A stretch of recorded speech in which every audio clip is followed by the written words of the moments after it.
Housing Pennsylvania Executive Director, Christine Simiriglia, who is one of our sponsors on FamilyAffaires.com. Hi. Hi.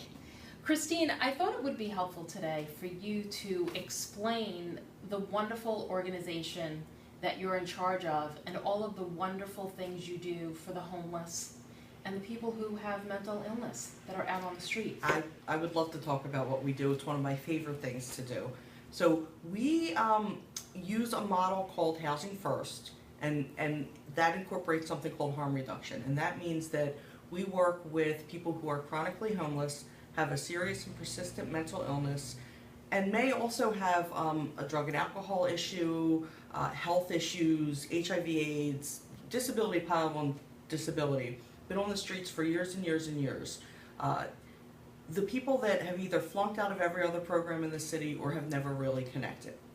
And we move people directly from the streets into an apartment, which is the weird thing, like people... Right, and I want to talk about, because you had mentioned the model being housing first. And I know there's a lot of controversy out there, where people may say, why are you giving these people housing when, they need to get their lives together first? So explain what the concept is to that and why you're giving housing first. So the concept is that you basically can't focus on your treatment needs if you don't have a place to sleep and you don't have a place to eat. So for years what we've said to people is, if you get clean and sober, and if you see a doctor, and if you take your medication, then you can come in. Well, it's impossible for a lot of people to do that. And we don't give people their housing. People pay 30% of their income toward their housing.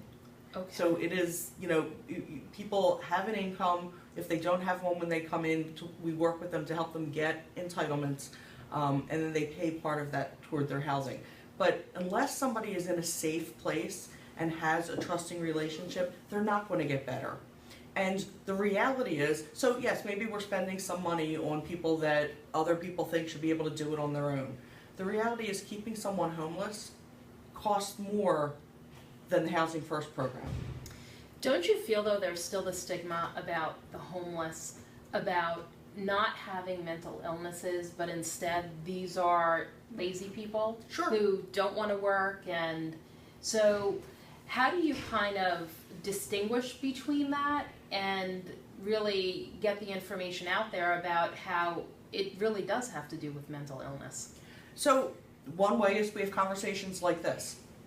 There's a lot of information on our website, which is pathwaystohousing.org,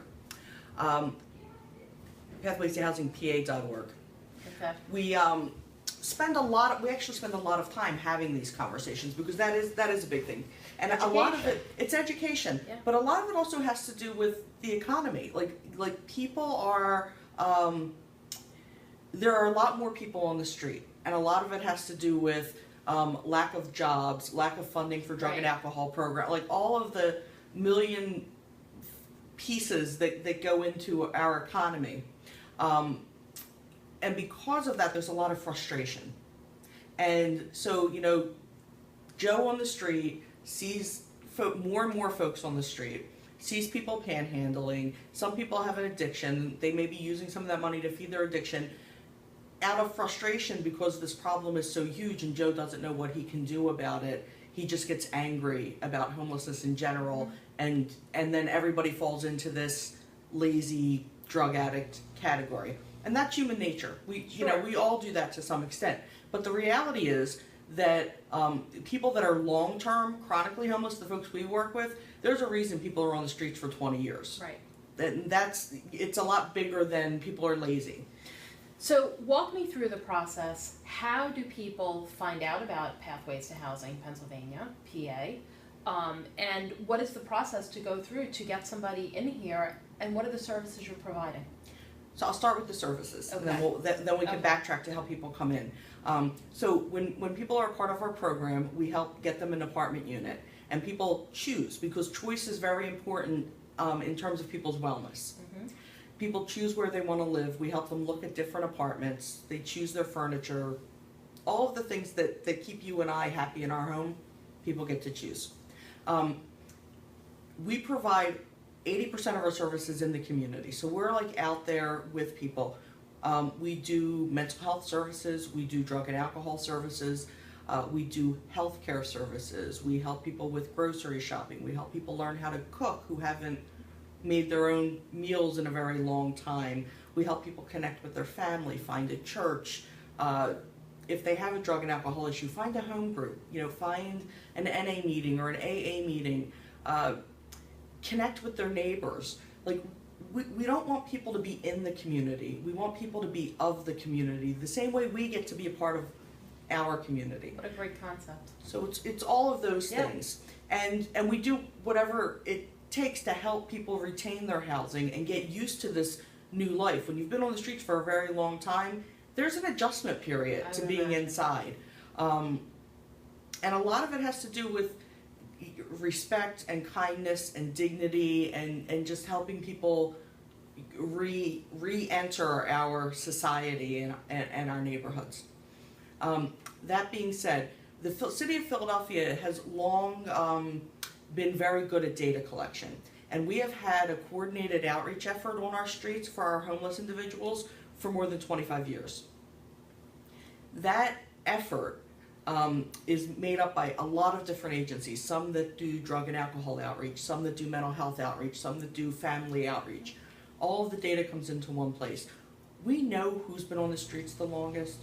We know what a lot of their presenting issues are. We know what has worked for them in the past. We know what hasn't worked for them in the past. So there is a group of people that get together on a regular basis, some from city agencies, some from nonprofits that do this work, that cull through some of this data, and then people kind of get ranked based on who's the sickest on the streets, who's the most vulnerable, who has the most need. And then Pathways usually gets the people that have the most need. Wow. This has been great. Wonderful information. You do a great service to the community. Great education. If anybody wants more information, go on pathwaystohousingpa.org to learn more, or even to donate to help this great organization. Thank you, Christine. Thanks, Roseann.